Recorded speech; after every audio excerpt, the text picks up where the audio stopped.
What's going on, guys? You're here back again with another video, and today we're gonna do something I've been waiting to do.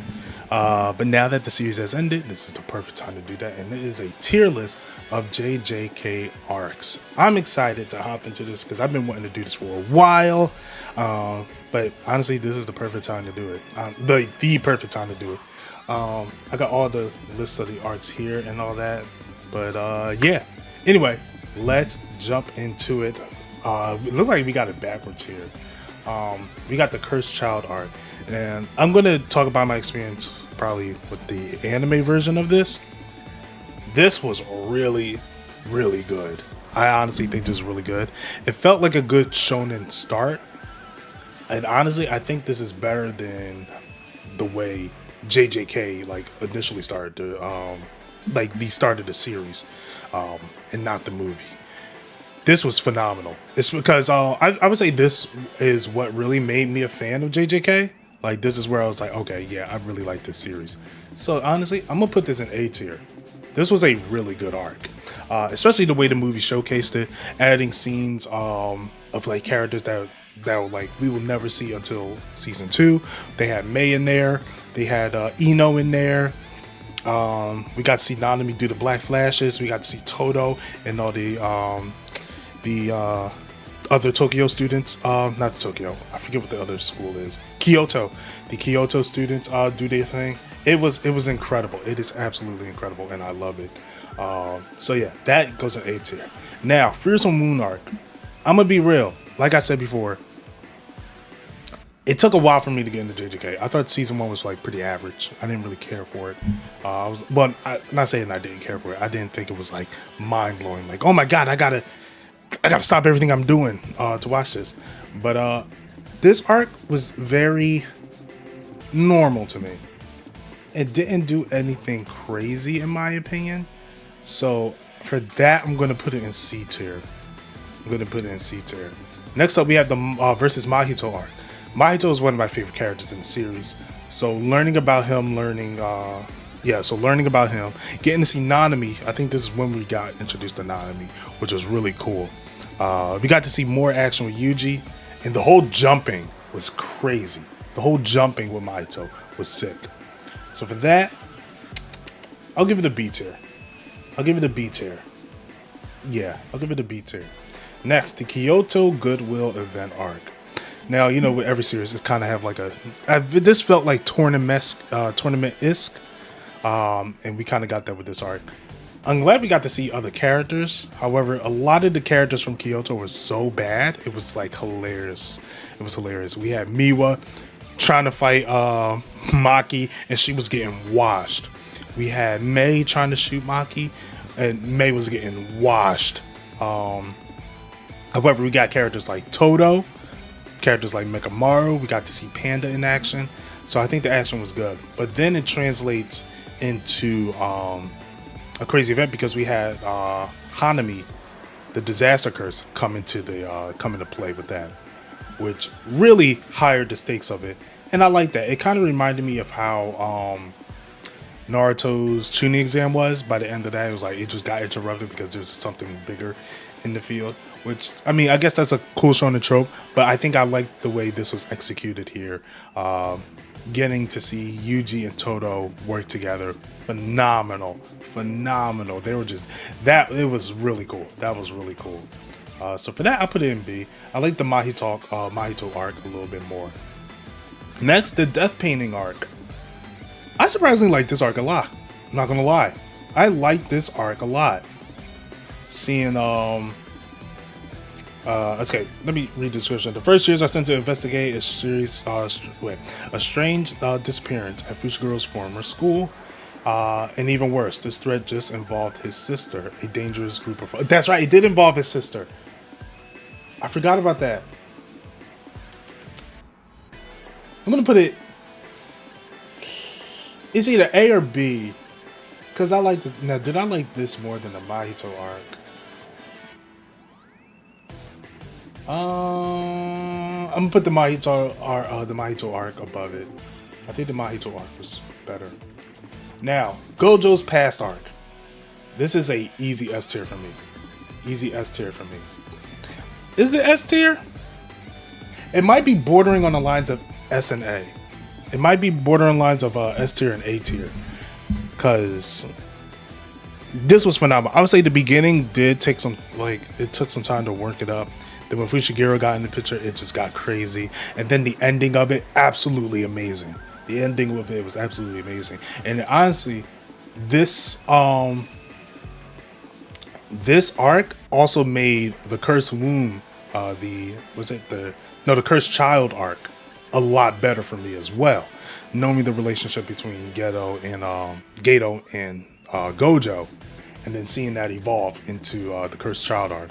And so they both complement each other. So I might put this in A. You know what? S. I'm keeping the S. Because the next arc, the Shibuya incident arc, this is an easy S tier for me. This arc was great. These two arcs kind of carried the series for me. These two arcs is really what got me deep into JJK. Especially how they were translated in season 2. Phenomenal. Absolutely phenomenal. I love how they animated. I love how they did the story. I love how they did the directing. Even reading it was a blast. So, but Shibuya Incident is definitely over the Gojo arc. So it's crazy because top 3 is kind of needed for like to get like a good, I mean, not the full story, but a good portion of the story. But Shibuya arc was amazing. I say it started off like, this ain't bad. But it started off like a regular war arc, and then we get to go like with the Yuji and Grasshopper fight, and just the smaller scaled fights. And then we got the Gojo incident where he got sealed. Incredible. Everyone's trying to fight. Everyone's going in trying to fight. Then we get Yuji versus Choso. Incredible fight that led to Choso learning about Yuji being his brother.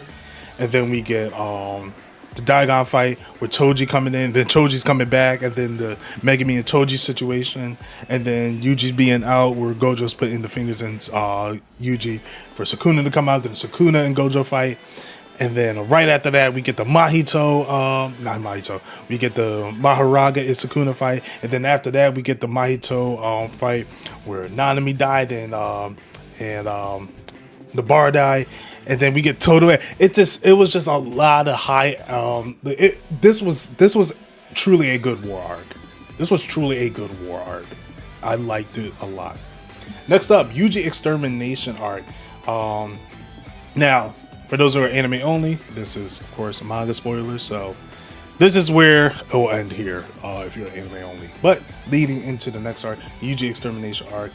Yuta is now back in the story, which I thought that was hype. I thought that was absolute hype, seeing him back in the story. So we get him going after Yuji. Before that, we get more information about the Zenin clan, which I truly enjoyed. I like that little dynamic that they have, learning about the 3 families. I wish we had more of that in the series. But Noya is such a good-ass villain. And he's so good that I fucking hate him. Like, I hate Noya so much. I don't understand why he's always in top 10 in Japan, but I hate Noya. But he's such a good villain. And the fight with Yuji and Yuta was very good. Now, if they doubled down on this and had Yuta be like an antagonist through and through until until after the Culling Games, that probably would have made it a tiny bit better. However, I enjoyed this arc a lot. This goes in A tier. Perfect preparation. This, to me, this arc was good strictly because of the Maki situation. I feel like for me, that's where it really got carried. I thought the death of Yaga was very important. Even Panda's cry too. But I feel like after that, we didn't really get much. Especially from Panda, because Panda just didn't really do nothing after that. But learning about the whole Maki getting heavily restricted, like fully. Oh boy, come on, that was sick. And after that, we get what's his name? Hikari. We get introduced to Hikari. I thought that was okay, but again, it's like the Maki versus Zenin is like literally holding it. It is carrying this arc on the shoulders. For that, I give it a B. Should I give it an A? I'm gonna give it a B because I feel like without that arc, everything else is like, eh. I mean, without that whole Zenin situation, the arc is just meh. But that was just really good. That whole Maki thing was really good. Next, the culling games. I had a great time with the culling games. I know a lot of people didn't, but I had a good time with it. First up, we had the fight with Yuji and Higuruma. Higuruma was a cool character, and I'm glad we got to see more of him. Get interested in that. Megami versus Reggie, which I enjoyed a lot. I don't know why a lot of people I think slept on that fight, and I thought that fight was really good. Right after that, we had the Yuta three-way deadlock. Sick fight. And then we had Akari versus Kashima, which took it to another level. And then Maki versus Kursanoya with Kamo there. I feel like that fight took it a little bit down. It was like it felt like it's like, I don't know if you guys watch wrestling, but it's like you have really two good fights, but there's like one after it where it's just like, oh, okay, you know what, let me go refill my plate, or let me go get some food and I'll come back. I don't feel like I missed much or gained much with it, other than Maki fully being unlocked and heavily restricted, with it being announced that she's equal to Toji. And then what else happened? So we had that fight. We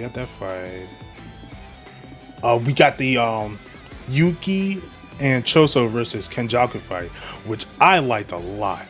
I liked that fight a lot. I wish we had more Yuki, but I think that fight did a really good job. And then after that, we got the heartbreaking chapter, probably one of the most heartbreaking chapters in the series, where gosh, what's his name? Sukuna. I don't know why I keep forgetting names right now. Sukuna takes over Megami, which was mind-blowing. That was mind-blowing. Overall, I think this is an A. This is an A tier arc. I'll put it over to Yuji Extermination. Yeah, I'll put it over Yuji Extermination. I think the Curse Moon did better, story-wise.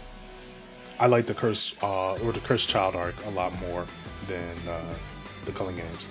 And then we have the last one, the Shinjuku War arc, or the Shinjuku arc. Shinjuku Showdown. I don't know why I called it a war.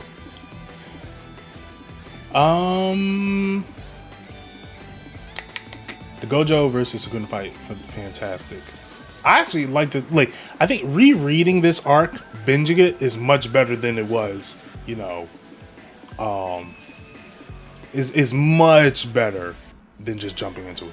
However, though, I think the problem with this arc is that I had a lot of questions, and I feel like for the last arc, it should have answered a lot of it. I go in depth more in that. I'll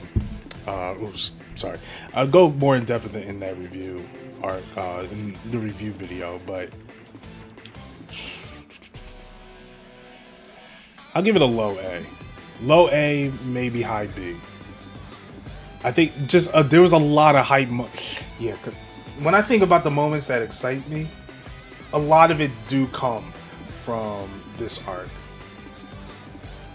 Yeah, you know what? Yeah, if I'm thinking of hype moments, a lot of it do come from this arc. So I'll put it in mid A. So yeah. Anyway, that was my tier list. What were your favorite arcs of JJK? In fact, if you want to like rank them down below, let me know. I feel like Shibuya is going to be everyone's number one. If not, I'm gonna be shocked. If Shibuya is not your number one, let me know, because I'm very curious. I would like to know why. What made that arc better than Shibuya? Because I feel like Shibuya and Gojo's past arc is like the peak of Jujutsu Kaisen to me. But yeah, anyway, if you guys want to see more Jujutsu Kaisen video, definitely subscribe to the channel and hit that bell notification. That way you'll know when it's out. If you like the video, give it a like. If not, give it a dislike. It doesn't really matter to me. If you want to see more of me, catch me out on Twitter @IfYouKnow. And until then, you know where to find you know.